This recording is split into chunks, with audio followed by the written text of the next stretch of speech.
Hey, so I have decided to do something that I've wanted to do for a really long time. Really, probably since I was a teenager, I knew that this was something that I was supposed to be doing. Last month, I decided to go ahead and bite the bullet, and I am going to doula training. Okay, I did it. I just pushed the button. I am officially going to doula school. Going to get my training. I've been super excited about just even the thought of doing this is something that I've wanted to do for so long. I'm so grateful that they had the payment plan option because, hello, your girl is needing that payment plan option. Let's just say that. But I did it. Here we are. Stay tuned. I'm going to be a doula in the Memphis area. 901 girl, period. In the Memphis area, but I'm doing my training in Alabama because that was the closest training that they had available at a physical location. So I'm going to do my training there. And just a little bit of background about me. So y'all remember that show, 16 and Pregnant? I think I might have been 12, 13, 14 years old when that show came out.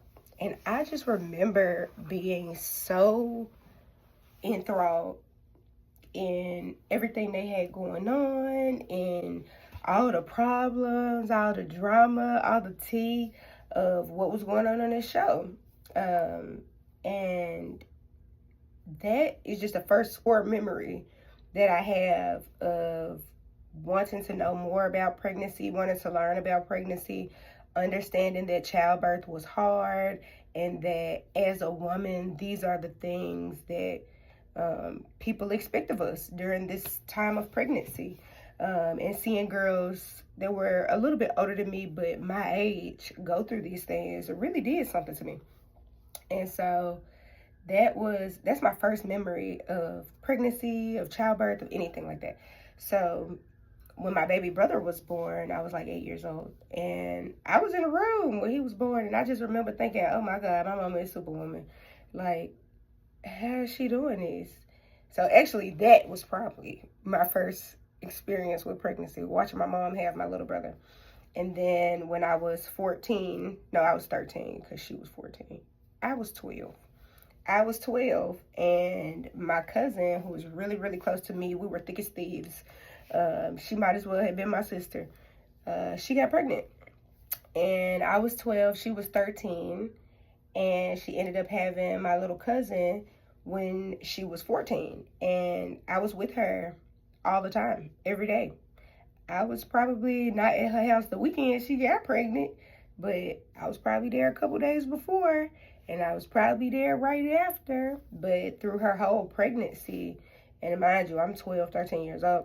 Through her whole pregnancy, I distinctly remember feeling like I was her caretaker. I had to protect her. I had to be with her. I had to make sure she was okay.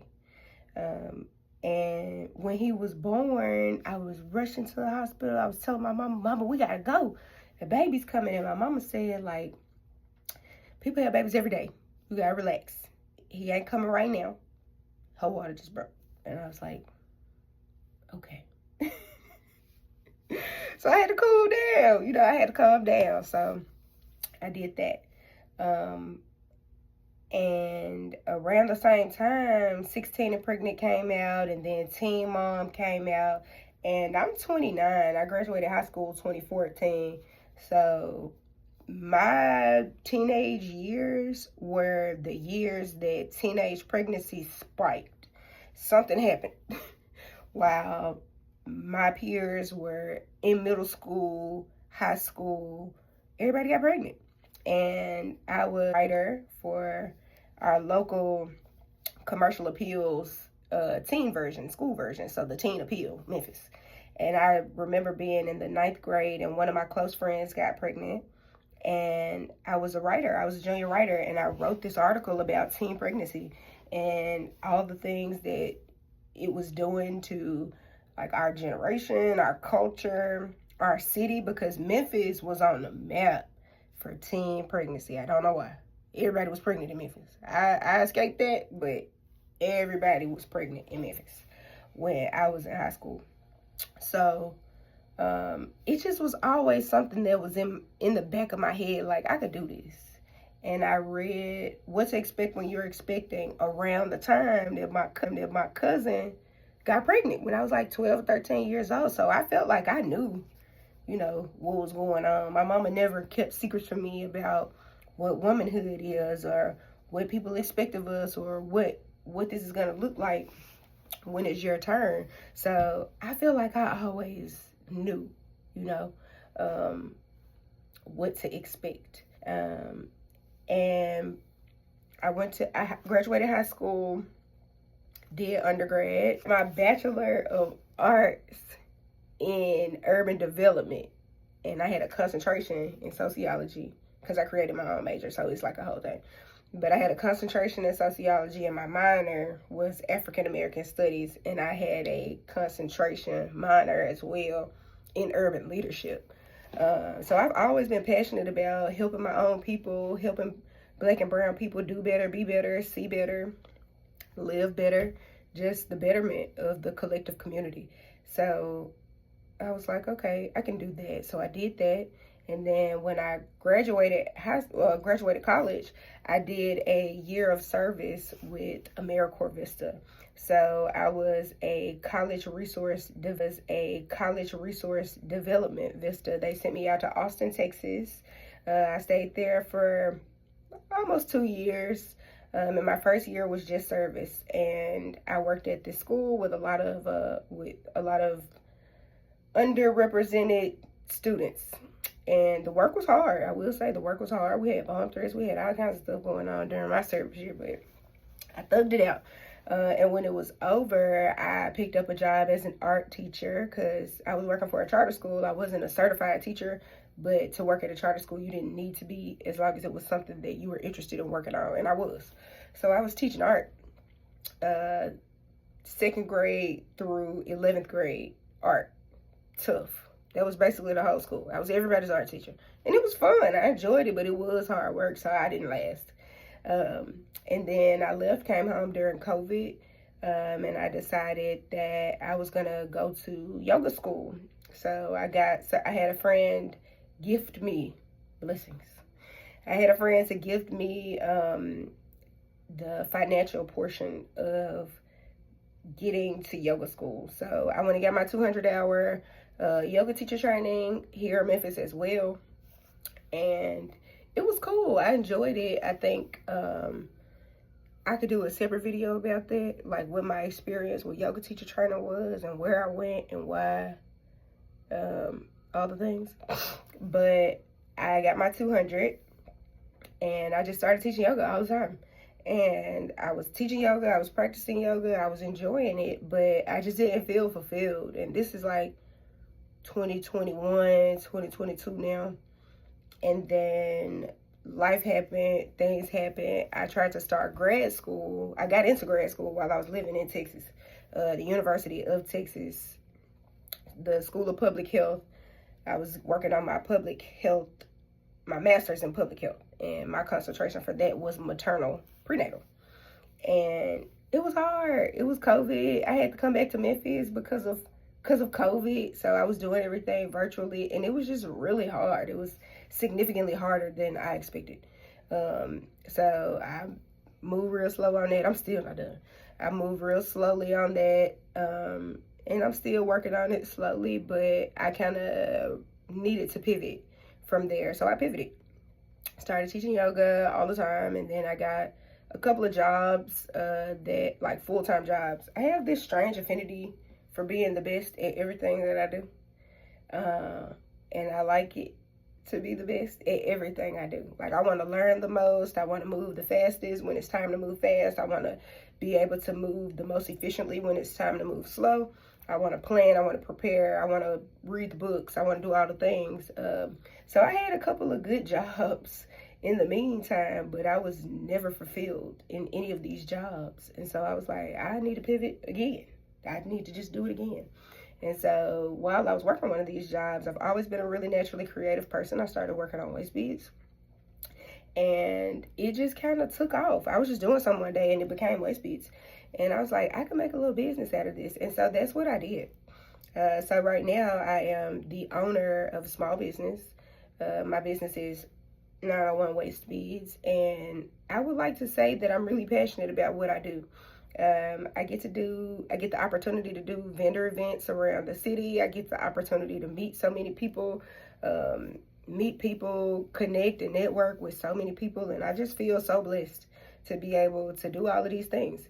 In the midst of me working one of them jobs, I got hurt, and so I had to pivot again, because in that job, I felt like I was also striving to be the best. I felt like I was targeted because I am a certain something, and I'll leave that for another video as well.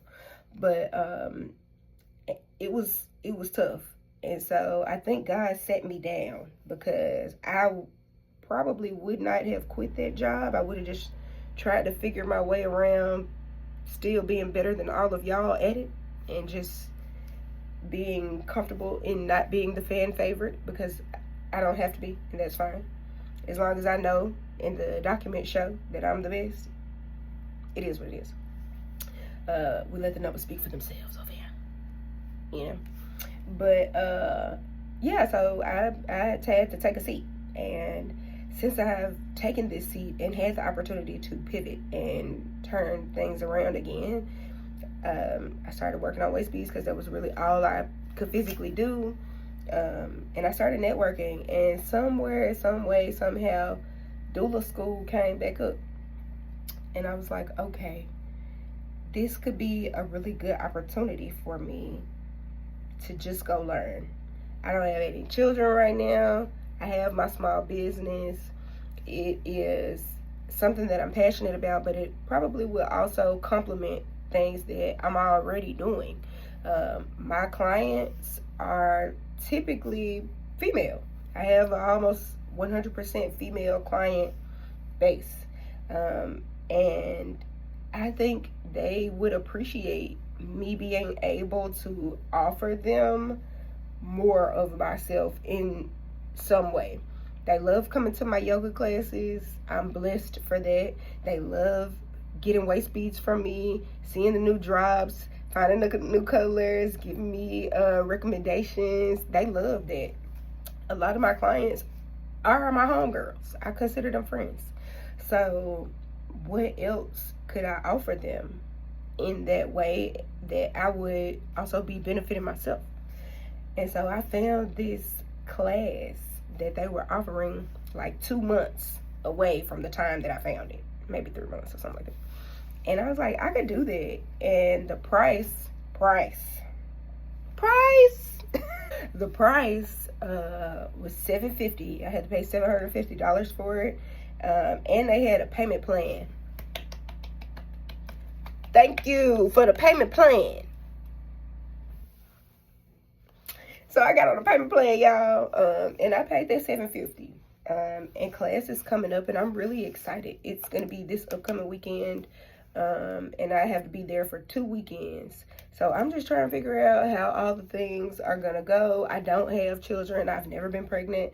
So I don't want my ignorance to come off as abrasive, because I'm really curious about all the things, and I was really nervous to do it because I had been moving around in the maternal care, prenatal care, pregnancy care, postpartum work spaces in Memphis prior to this. But those spaces, although I love the people who invited me to be a part of those experiences, and I love what they are doing for the community in Memphis, I think it might just not have been a good fit, like, for whatever reason. Maybe it was my ignorance, maybe it was my curiosity. I'm not sure. I'm not sure what it is, but I want to be able to contribute more in a greater capacity. And I think I wasn't contributing enough to the spaces that I was occupying for whatever reason. But I want to go get this information, do this learning, do this training, and then be able to come back and contribute more, because they doing good stuff and I want to be a part of it. I just don't want to be a part of it if I'm taking away from it and not putting anything in the pot, you know. And I ain't got a whole lot of dollars to put into the pot, but I got a lot of this, you know. I got a lot of that, you know. I got a lot of this. So please wish me well. Please keep your fingers crossed that I do well this weekend and next weekend in my doula training. I'm really excited. The birth rates in the United States right now are scary to look at. In particular, the infant mortality rates amongst women of color, specifically Black women. Our babies are dying in the hospitals at alarming rates. Our mothers are dying in the hospitals at home, going through this pregnancy experience at alarming, shocking, terrifying rates.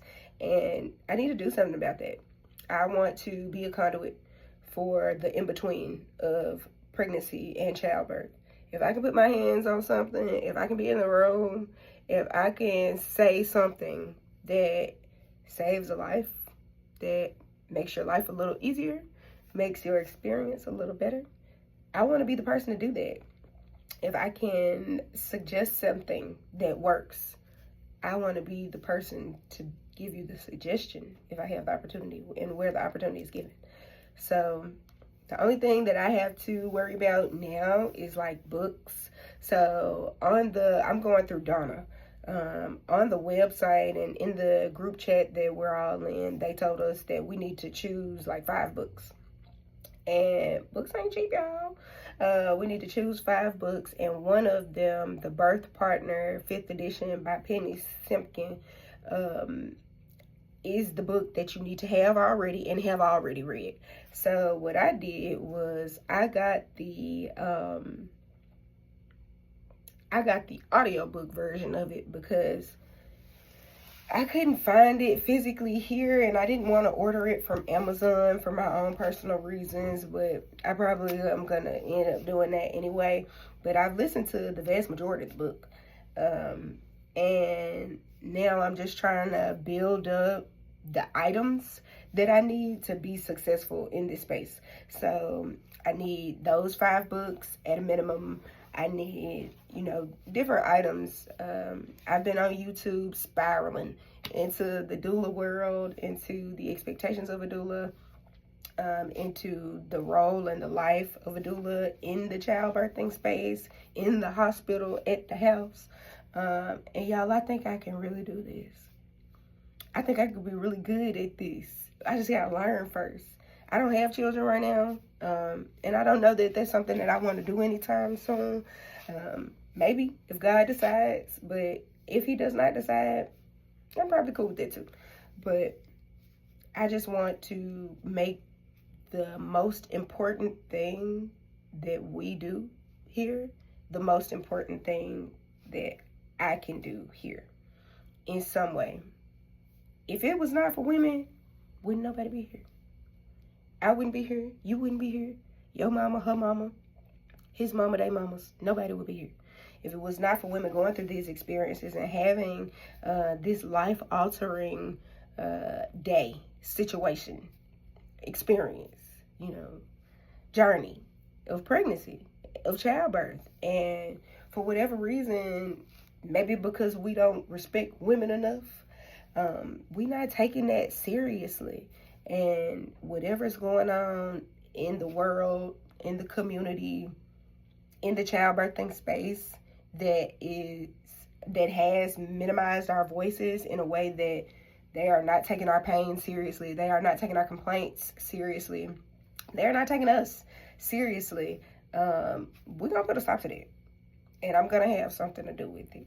So y'all wish me luck, wish me luck, wish me luck for doula training. I'm gonna try to get into this YouTube thing a little bit more so y'all can kind of see what it looks like, because I will say, as I've been doing my deep dive into YouTube university spaces, I haven't seen a whole lot, you know, on what a doula can do. What does it look like? There are a few girls out there who I have subscribed to them, and I'll link them down at another time, who are giving me the information, who are showing me their journey, who are taking us into the hospital rooms, into the trainings. Like, nobody's doing it. So maybe I can do that. I don't know. We'll see. But I'm going to try my luck. Y'all wish me luck. Y'all see my shirt? Good luck charm. Y'all wish me luck. And stay tuned. Stay tuned for the future. Stay tuned for the present. Stay tuned for the past. I'm going to talk about some things that came up along the way as well. Something I forgot to say that everybody on YouTube be saying, please subscribe to my channel. Like the video if you can. Just like the video. You ain't even got to subscribe, because I don't know when I'm going to be able to post things, what I'm going to be able to post, how far or how deep into this journey I'm going to get. I don't know the future. If I was Raven, I would have a moment right now, but I don't know it. So in the meantime, in between time, if you could like this video, I would appreciate that. If you know somebody who is looking for doula services in the next 2.5 weeks, your girl will be prepared to have some more answers and to offer some more assistance on the topic. So thank y'all, thank y'all, thank y'all. Please like the video, share the video if you know somebody who's looking for some that I might offer. You know somebody who's looking for waist beads, we 901 waist beads. If you know someone who is looking for yoga services, I teach yoga. And if you know somebody who's looking for a doula, 2 weeks, it'll be me. Okay, you hear me? You feel me? You got me?